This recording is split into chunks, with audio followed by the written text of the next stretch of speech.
이게 다른 분들한테도 주의를 주고 싶은 약간 그런 썰이어가지고. 주의를 주고 싶은 썰? 그러니까 훈계? 아니요. 보통 네.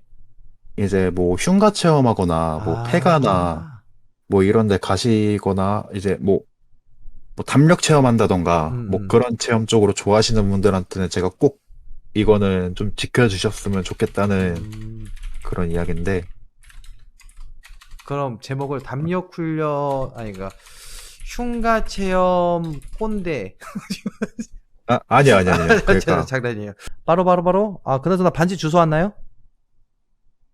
반지요? 아, 그거 더 이상 안 보이던데요. 음, 혹시 몰라도 찾아보긴 했는데 안 혹시 몰라서 보이더라고요. 홀렸네. 무슨 자꾸 혼쇼에서 찾아요. 그거 찾지 말라니까. 네, 그냥 궁금해서 내려가 봐서 한번 보긴 엄마 이거 했는데 부른 거야, 안 보이 이게. 안 보이더라고요. 그럴 줄 알았어. 알겠어요. 바로 한번 시작해 보도록 하겠습니다. 네.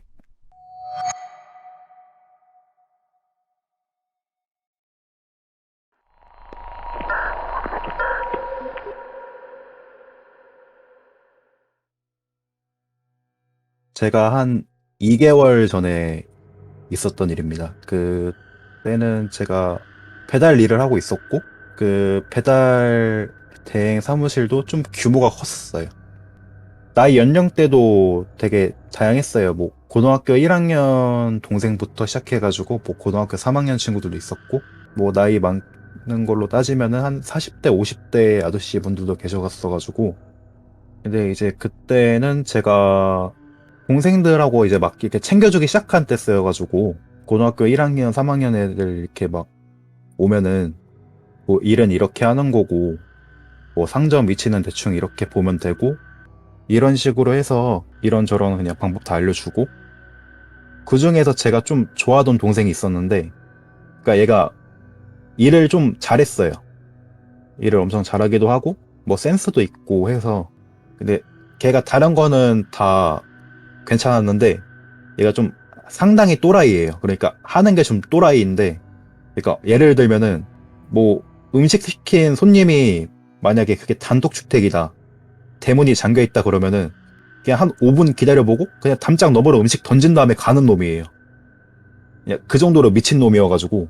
근데 얘가 그 한 마감 2시까지가 했던 애인데 아무리 찾아봐도 이 동생이 안 보여가지고 제가 얘한테 한번 전화를 했어요. 너 어디냐고. 그랬더니 하는 말이 그냥 자기네들 흉가 체험하러 간다고. 그래서 저는 그 얘기 듣고 그냥 장난치는 건가 보다 해가지고 야 빨리 어플 켜. 콜 많아 이렇게 제가 얘기를 하니까 아, 형 진짜 저희 흉가로 이미 출발하고 있다니까요 이렇게 당당하게 얘기를 하는 거예요. 아직 그 퇴근 시간도 안 됐는데. 그래서 제가 뭐 이런저런 얘기하다가 야 너네 이미 어플 끄고 이미 출발했다니까 내가 알아서 잘 마무리할 테니까 그냥 다음날 지각하지 말라고 하고 이렇게 그냥 경고로 끝냈어요. 경고로 끝내고 이제 더 다음날에 이제 출근 시간 때 돼가지고 출근을 했는데 네 원래 얘 일 잘하던 동생이 보통 아침 10시 반에 출근을 하는데 1시인가 2시인가 돼서도 어플을 안 키는 거예요 얘가. 근데 여기서 좀 이상해가지고 제가 혹시 몰라서 얘랑 같이 있었을 법한 애들한테 그냥 싹 다 전화했었죠. 그래서 네 명인가 5명인가 다 같이 몰려가지고 그 흉가를 갔었는데 근데 얘가 거기서 그 안쪽으로 들어가다가 뭐 사과 같은 거를 이렇게 주었는데 근데 그거를 자기가 배고프다고 그냥 가져가서 먹겠대요. 그래서 그거 가져가고 난 이후로부터는 우리도 전화 안 받고 그냥 연락도 안 된다 이렇게 저한테 설명을 하니까 그래서 제가 그냥 그 얘기 듣고 나서 얘 그냥 집을 아니까 깨우러 갔죠. 근데 깨우러 갔는데 얘가 그 창문 쪽으로 보면은 바로 얘 방이 있거든요. 근데 그 창문 쪽으로 봤는데 그 코 골면서 자고 있더라고요. 그제서야 얘가 일어나가지고 아 형님 죄송합니다. 저 잠깐 늦잠 잤나 봐요 이러고.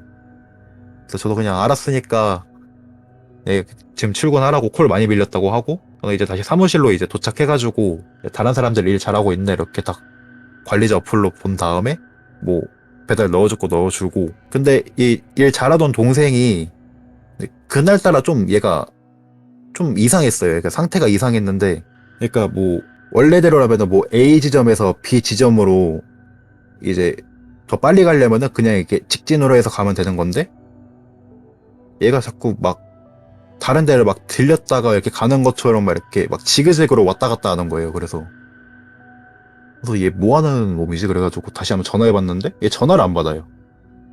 그래서 어느 한쪽 위치에 멈춰 있길래, 그래서 그냥 화장실 갔나 보네 이러고 생각하고 있었다가 상점에, 그러니까 그 저희 그 대행 상점에서 갑자기 연락이 왔는데, 그 누구누구 기사님 음식 가져간 지 한참 됐는데 전화도 안 받고 손님도 아직 음식 못 받았다고 하는데 이거 어떻게 된 거예요? 해가지고 그 동생한테 계속 전화를 해봤는데 얘가 전화를 안 받는 거예요. 근데 전화를 안 받아가지고 제가 얘 위치가 뜨니까 사무실에 형들한테 이제 다 얘 찾으러 갔다 온다 하고 저는 이제 오토바이 타고 얘 찾으러 갔었죠. 근데 얘 오토바이만 그대로 멈춰 서 있고, 근데 얘는 안 보이는 거예요. 근데 찾긴 찾았어요. 찾았는데 웬 낡은 건물 앞에 있었더라고요. 얘가. 그래서 봤는데, 근데 그 낡은 건물이 거기가 철거 지역이었어가지고, 그러니까 재개발 구역이었어가지고, 그냥 그 안전 펜스 밖에서 그냥 멍하니 한쪽만 바라보고 있었다가 제가 이제 등을 탁 치니까 거기서 갑자기 뭐 정신 차린 거 마냥 화들짝 놀래가지고, 형 여기 왜 있어요? 이렇게 저한테 말을 하더라고요. 그래서 여기 가만히 있고 음식 가져가다가 뭐 하는 거냐고. 근데 그제서 이제 죄송하다고 말을 하더라고요. 정신 똑바로 차리라고. 일할 때는 똑바로 하자고 이렇게 경고 주고. 그래서 또 제가 혹시 몰라서 얘 관제 어플을 봐가지고 봤는데, 근데 또 어느 한 곳에 멈춰 있어요, 얘가. 오늘따라 얘가 이상해 보여가지고 이제 한 번 더 사무실에 얘기한 다음에 얘 있는 위치로 갔는데, 근데 막 주변에 앰뷸런스 있고 막 경찰차 있고 이렇게 막 다 있길래 아, 얘 사고 났나 보다 생각해가지고 얘 딱 갔는데 얘가 안면이 함몰이 됐어요.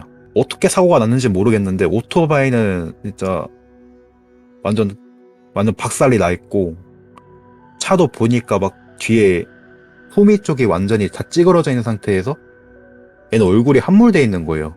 그래서 저는 일단은 이 사고 경위를 모르니까 그 피해 차주분 쪽으로 되는 분한테 일단은 제가 정확히 사고가 어떻게 난 건지 물어봤죠. 물어봤는데 저 오토바이 운전자분이 그냥 자기 뒤에서 계속 엄청 무섭게 그대로 그냥 받았다. 그렇게 박아가지고 이렇게 사고가 났다. 그래가지고 저는 맨 처음에 그건 졸음운전 한 건 줄 알았는데, 근데 블랙박스를 보니까 졸은 것도 아니었어요. 그냥 정면으로 가만히 똑바로 쳐다보면서 그냥 그대로 박은 거예요, 얘가.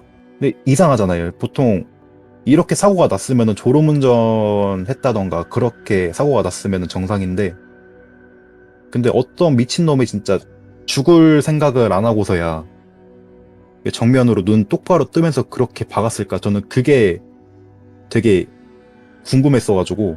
근데 거기서 생각이 난 게, 얘가 그 흉가 갔을 때 그 사과를 먹었었다 했었잖아요. 근데 그 사과를 가져오고 나서 그거를 먹고 난 이후로 얘가 갑자기 이상해져가지고 다시 얘랑 어제 흉가 같이 갔던 그 동생들한테 싹 다 연락했어요. 어제 도대체 진짜 무슨 일 있었냐고. 지금 사고 났는데 좀 심각하다고. 그 하나 틀린 거 없이 다 똑바로 얘기하라고 제가 이렇게 얘기를 하니까, 뭐 흉가 가가지고 나무 판자 같은 거를 막 이렇게 박혀 있어가지고 그거를 뭐 그 쇠파이프 같은 거를 막 때려 부신 다음에 일부러 길 만들어가지고 앞으로 갔다고 하더라고요. 그래서 그 다음에 뭐 유리 같은 거 그런 것도 다 파편 널려져 있는 거 그런 걸로 갖다 막 장난치기도 하고, 그 마지막 돼서야 이제 뭐 그 사과하고 또 여러 가지 뭐 사탕이라던가 이런 게 있었대요. 근데 그 중에서 배고프다고 사과를 이제 자기 집으로 챙겨간 다음에 그거를 먹겠다고 가져간 게 끝이다. 이렇게 설명을 하더라고요. 근데 이제 다음 날인가? 어머니한테 따로 연락이 왔었는데 그 응급실에서 얘가 그 죽었다는 거예요. 뭐 쇼크사로 인한 심장마비라고 이렇게 그 알려주시더라고요. 그 어머님이. 그래서 제가 다른 아들한테도 얘가 이렇게 갔으니까 일단은 이 친구 장례식에 간 다음에, 근데 그 일 이후에 있고 나서 그 다른 동생들한테도 제가 혹시 몰라서 한 번 더 물어봤어요. 혹시 너희들 중에서도 다른 거 물건 건드린 사람 있냐고. 근데 같이 갔던 친구 중에 얘랑 좀 많이 친했었던 동생이 하나 있어요. 걔 같은 경우에도 걔는 뭐 그냥 사탕 같은 걸 챙겼는데, 근데 그 사탕을 이제 맨 처음에 먹었을 때는 그게 크게 이상은 없었는데, 근데 그 다음부터 계속 설사를 하더래요. 네, 설사를 해가지고 제가 얘 깜짝 놀래가지고 그냥 당장 지금 응급실 가라고 해가지고 얘는 응급실 갔다가 들어보니까는 그 장염이라고 이렇게 의사 선생님이 얘기를 하더래요. 그래서 진짜로 이 친구 같은 경우는 다행인 게 그 정도로 끝나서 다행이니까. 그래서 제가 또 다른 동생들을 추궁을 했어요. 너네 진짜 똑바로 말하라고. 여기서 또 다른 거 건든 사람 있냐고 하니까 이 친구는 좀 과간이었던 게 거기에 뭐 요강 같은 게 있어가지고 그냥 거기다가 그냥 오줌을 쌌다는 거예요. 그래서 요강 같은 데다가 오줌 싼 게 끝이고, 제 같은 경우에는 이제 중간에 담배 피다가 불을 이제 끌려고 담배꽁초를 날렸는데, 근데 그게 휴지에 붙어가지고 이게 불날 뻔한 거 그게 끝이다. 그게 더 이상은 없다. 그래서 뭔가 찝찝한 거예요. 얘네들이 한 짓이 진짜 뭔 일 날 것 같은 약간 그런 느낌이어가지고. 근데 결국에는 이제 일을 했는데, 그 중간에 그 담배 피다가 휴지에 그 불 붙어가지고 뭐 그렇게 됐다는 그 동생 있잖아요. 그 동생이 그 뭐 내려막길에서 내려오다가 뭐 못 같은 거를 밟아가지고 그 상태로 이제 오토바이가 넘어졌다는 거예요. 그래서 제가 깜짝 놀라서 전화해보니까 몸은 안 다쳤는데 넘어지기 직전에 그냥 오토바이를 놔버렸대요. 그냥 오토바이는 놔버리고, 이렇게 다행히 얘가 하이바를 쓰고 있었어가지고 머리 쪽부터 이제 떨어지긴 했는데 겉옷만 이렇게 뭐 찢어진 것 제외하면 멀쩡하다. 그래서 제가 얘도 일단은 그냥 안전운전 하라고 하고, 나머지 그 2명을 예의주시했죠. 근데 2명은 잘 다니더라고요. 근데 담뱃불에 그 휴지 그 친구만 이상하게 얘가 좀 신경이 쓰이는 거예요. 그래서 한번 이제 궁금해가지고 그 흉가 위치가 어디인지 한번 알려줄 수 있냐고 제가 물어봤어요. 근데 물어봤는데 이제 기억이 안 난대요.